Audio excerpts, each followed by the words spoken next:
Jadi bila Imam Mahdi dibayar tuan-tuan dan puan-puan, maka di belakangnya adalah 313 orang ulama dan 3 batalion. Satu daripada Khurasan, yang kedua daripada Syam, yang ketiga daripada wilayah Timur. Timur inilah orang sedang menanti-nanti di mana tentera yang akan keluar dari Timur. Dan tuan-tuan dan puan-puan, memang Nabi tak sebut Timur tu negara mana secara spesifik. Tapi Malaysia berada di wilayah laluan Timur.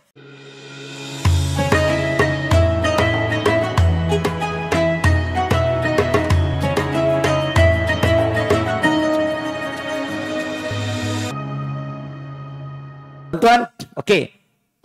Jadi jawapan dia kenapa kita paling kuat diuji, sebab kita yang paling ringan di padang mahsyar. Tuan-tuan, Kashmir yang saya sebut tadi beza dengan Palestin. Kalau Palestin, Israel duduk di kota Ashkelon. Ashkelon ni Asqalan, tempat negara Palestin dirampas menjadi kota Ashkelon. Bila nak ditembak, Israel masuk ke tanah Palestin, baru dia tembak. Itu Palestin. Tuan-tuan, macam mana rakyat Palestin, macam mana tentera-tentera dan macam mana hospital, doktor-doktor di Palestin mengira bilangan syahid. Rupanya tuan-tuan, kaedah dan cara mereka nak tahu kan hari ni berapa orang syahid, hari ni berapa orang mati syahid. Tahu macam mana tuan-tuan? Sedangkan di sana mati tidak ada satu pun mati dalam keadaan jasadnya sempurna. Tertembak, pecah, kudung, putus. Dia tak ada jasad yang sempurna macam kita kan. Jadi macam mana mereka tahu rekod hari ni berapa orang mati syahid? Rupanya tuan-tuan di Palestin special. Cara mereka menentukan berapa orang mati syahid adalah dengan kaedah menimbang cebisan daging. Jika daging itu dipercaya itu adalah daging kanak-kanak, mayat tu kanak-kanak, minimum 15 kilo, cukup 15 kilo timbang dikira satu syahid.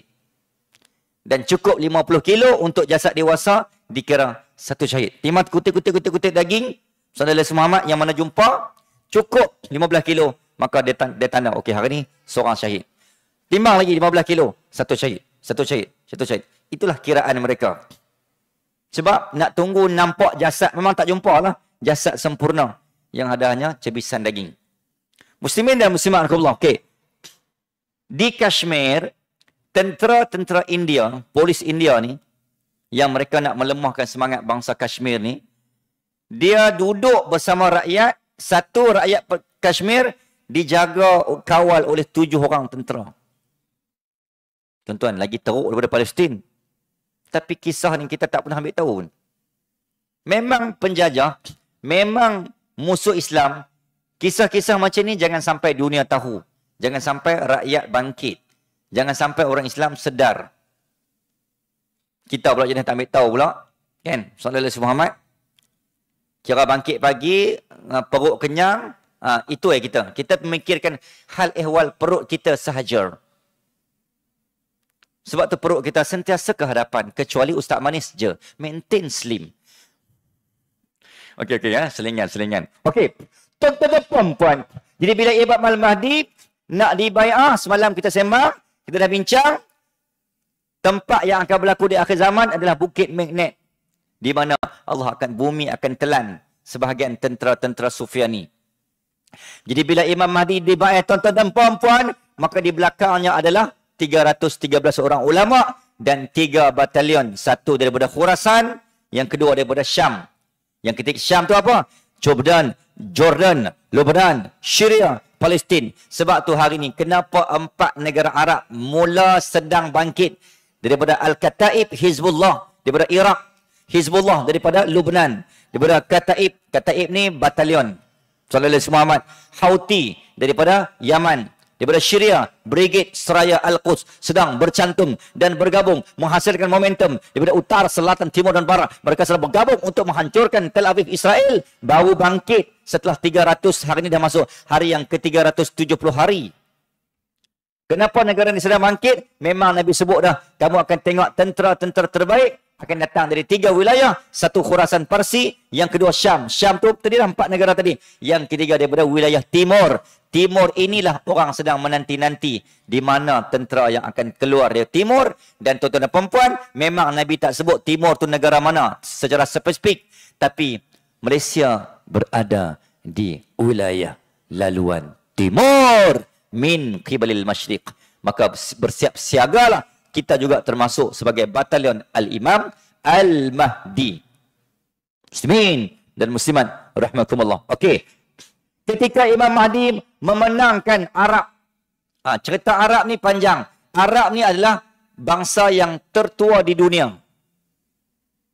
Dan daripada 124,000 Nabi, ada 25 orang Rasul yang disebut dalam Al-Quran, 313 orang Rasul, keseluruhannya 5 orang Nabi Rasul Ulul Azmi, dan tuan-tuan, dari 124,000 lebih itu, hanya 4 orang Nabi yang berbangsa Arab. Nabi Hud, Nabi Shu'aib, Nabi Saleh, Nabi Muhammad sallallahu alaihi wasallam. Ketika mana, kenapa Imam Mahdi menyerang dan kita kata menghabiskan riwayat Arab.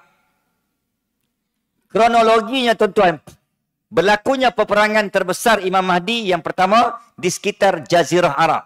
Semua Jazirah Arab termasuk di penjuru Kaabah akan berlaku perang dan darah serta air mata untuk memerangi bangsa Arab. Kenapa bangsa Arab?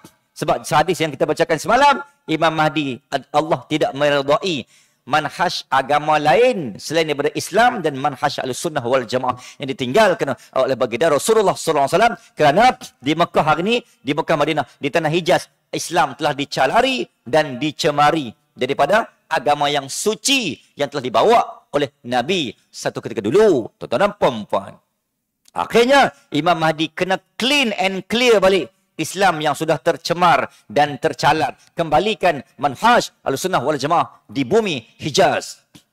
Maka tuan-tuan, akan berlaku peperangan. Di sinilah rakyat Arab akan bergabung untuk menghancurkan Imam Mahdi. Sebab tu kerajaan Arab Saudi sangat anti para Habib. Kerana Imam Mahdi akan muncul daripada golongan Habib. Kerana Habib adalah min ahli baiti Rasulullah sallallahu alaihi wasallam. 2019 saya sampai di rumah salah seorang keturunan baginda Rasul sallallahu alaihi wasallam yang ke 86 ke 85, lupa dah saya, 2019. Namanya baru meninggal 2 tahun lepas, 2022 Ramadan. Almarhum Syekh Habib Muhammad Jibril, Syekh Sayyid Syarif Muhammad Jibril sallallahu alaihi wasallam, keturunan daripada Sayyidina Hussein. Sayyidina Ali. Dia ada, saya sampai rumah dia tuan-tuan, penuh, memang nampak bukti sanad susur galur sampai ke baginda Rasul sallallahu alaihi wasallam. Dia duduk di luar kota Madinah. Nak sampai rumah dia tu lebih kurang setengah jam, 40 minit, lebih kurang macam tu lah, daripada Masjid Nabawi. Ada driver dia main ambil. Saya pun tak pasti macam mana saya boleh sampai. Panjang kisah dia. Saya pegang tangan dia, umur 94. Tak boleh jalan lah, atau wheelchair. Pegang tangan dia tuan-tuan, Masya Allah. Dia punya lembut, dia punya putih, dia punya... Saya kata, ini baru tangan keturunan Rasulullah ni. Tak tahu tangan Nabi macam mana. Dia punya putih dan lembut, dingin, pegang tangan dia tu. Sallallahu alaihi wasallam. Tuan-tuan dan puan-puan, nak beritahu bahawa nak sampai ke rumah dia tu 3 atau 4 kali checking. Sebab rumah dia memang sangat sulit. Sebab Arab Saudi memang sangat, orang-orang Ahlul Bait ni memang wanted. Sebab mereka tak mau Habib ni kalau boleh nak dihapuskan. Kerana jangan ada, sebab Habib, tadi kata Habib dan Ahlul Bait akan munculnya Al-Mahdi dari kalangan mereka. Jadi Arab Saudi ni kalau boleh dia nak hapuskan semua geng-geng Habib ni. Sebab akhir zaman nanti memang daripada kalangan Habib itulah akan munculnya Imam Mahdi. Jadi mereka ni macam seolah-olah macam nak cuba berlawan dengan hadis Nabi bahawa jangan ada Al-Mahdi muncul daripada keluruhan Habib. Sebab tu golongan-golongan negara penjajah, tuan-tuan, sangat bersekongkol dengan Saudi ni. Mana-mana Habib akan diserang dan ditentang. Sampai sekarang pun ada sentimen untuk membenci Habib. Memang mereka memprovok dunia agar rakyat termakan dengan hasutan, jangan suka pada Habib. Rupanya itulah serangan untuk mereka menghancurkan keturunan baginda Rasul sallallahu alaihi wasallam agar Al-Mahdi itu tak jadi muncul. Macam itulah lebih kurang. Okey, tuan-tuan dan puan-puan, bila berlaku serangan dan peperangan, Imam Mahdi akan menakluk kota Syam, kota Baitul Maqdis dan seluruh umat Islam Al-Ardul Mahsyar wal Mansyar akan tumpang duduk. Maka Palestin waktu tu akan kembali sinar, gemilang, cemerlang, terbilang, bercahaya, bergemelapan. Walaupun dulu, sekarang mungkin seperti padang jarak, padang terkukur. Tapi satu hari nanti, Allah akan gemilangkan kembali. Yakin dan pasti, Islam akan kembali menang. Pasti akan menang. Cepat atau lambat, ketika Islam menang, tangan siapa yang bangkit menjulang. Okey, tuan-tuan dan puan-puan. Maka sekitar 7 tahun dalam hadis disebut, Allahumma salli ala sayyidina Muhammad, maka Imam Mahdi akan memimpin perang. Perang yang pertama dengan Arab. Okey, perang yang kedua dengan Parsi, iaitu semua negara yang Syiah. Iran, Iraq, di belakangnya Rusia yang pro-pro ni. Jadi semua negara Syiah akan diperangi menjadi mangsa yang kedua. Ataupun musuh yang kedua selepas Arab. Lepas habis Syiah, tuan-tuan, akan kembali, sebahagiannya dibunuh, sebahagiannya akan kembali berpegang pada manhaj Ahlussunnah wal Jamaah yang kedua. Peperangan ni, tuan-tuan, tidak disebutkan detail kat mana, tapi disebut mana-mana yang ada keturunan Jazirah Arab yang tidak benar manhaj akidahnya. Dan yang ketiga, ketika habis golongan Arab adalah disebut sebagai golongan Yahudi. Okey. Peperangan dengan Yahudi ni akan berlaku 2 kali dan 2 fasa. Perang pertama dengan Yahudi adalah Yahudi di Palestin itulah. Yahudi Zionis. Ada satu lagi, tuan-tuan, peperangan Imam Mahdi dengan 3 batalion akhir zaman, Ashabu Rayatus Sud. Yang kedua adalah Ahlus Syams, yang ketiga adalah Taifah Mansurah. Itu nama-nama batalion tentera pasukan Al-Mahdi yang akan menyerang sallallahu alaihi Muhammad, musuh-musuh yang mengikut kronologi tadi. Arab, Syiah, yang ketiga Yahudi. Yahudi terpecah 2. Fasa pertama Yahudi Zionis. Fasa kedua, yang ni pada zaman Dajjal. Itu bukan lawan Imam Mahdi. Itu dekat zaman Nabi Isa nanti. Sebab di belakang Dajjal ada 70,000 Yahudi, Toyalisa. Yang ni tidak ada kaitan dengan Zionis Israel. Dan mereka pun tak ada di Palestin.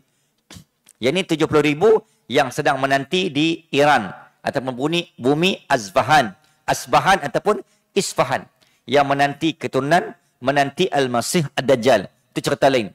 Jadi tuan-tuan, dah habis fasa Yahudi, Zionis, Palestin, Israel akan kembali dipalestinkan secara solid, secara putih, bersih, jernih macam mana awal-awal dulu.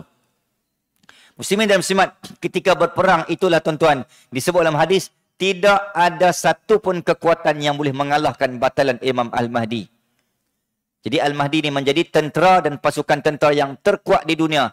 Tidak ada satu pun dentuman dan pasukan yang boleh mengalahkan. Yang terakhir, tuan-tuan, ketika Imam Mahdi memimpin perang, menang, perang, menang, menang, perang, perang, menang, akhirnya turunlah nazala Isa bin Maryam minas sama' ma'al malaikah. Maka turunlah Nabi Isa alaihi salam. Di mana? Manaratul Bayda, di Menara Putih.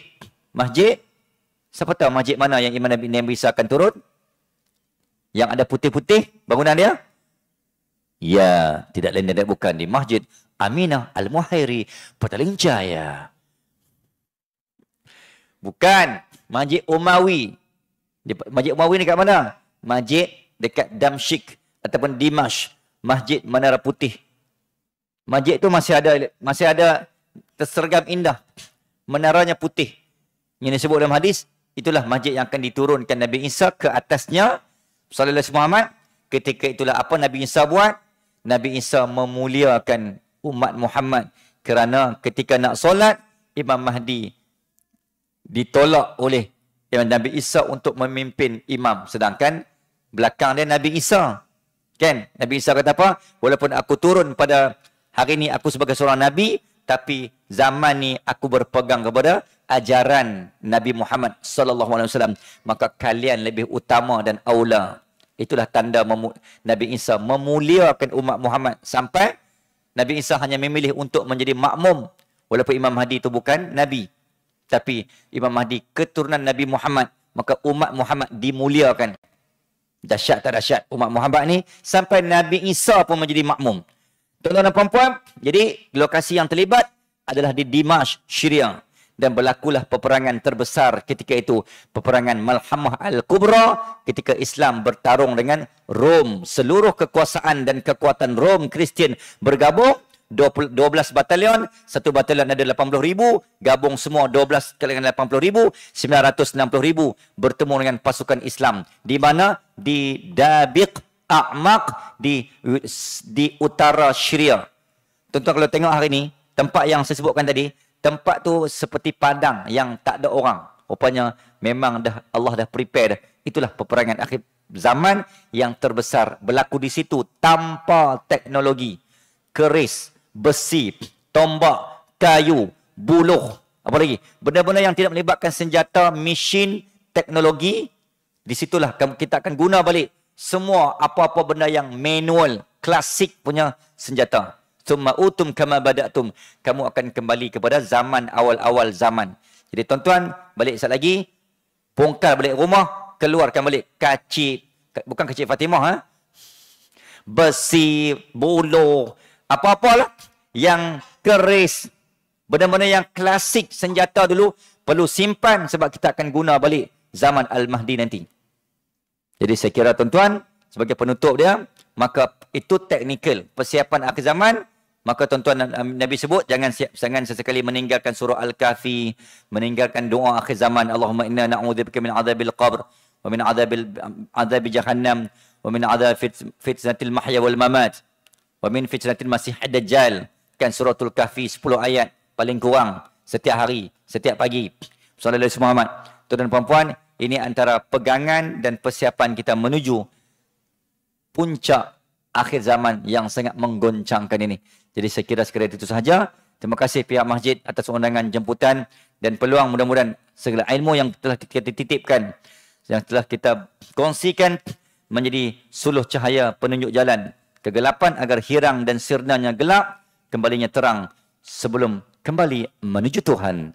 Aku qaula hadza wa astaghfirullahal azim li wa lakum wa billahi taufiq wal hidayah. Wassalamualaikum warahmatullahi wabarakatuh. Taqabbalallah. Waalaikumsalam.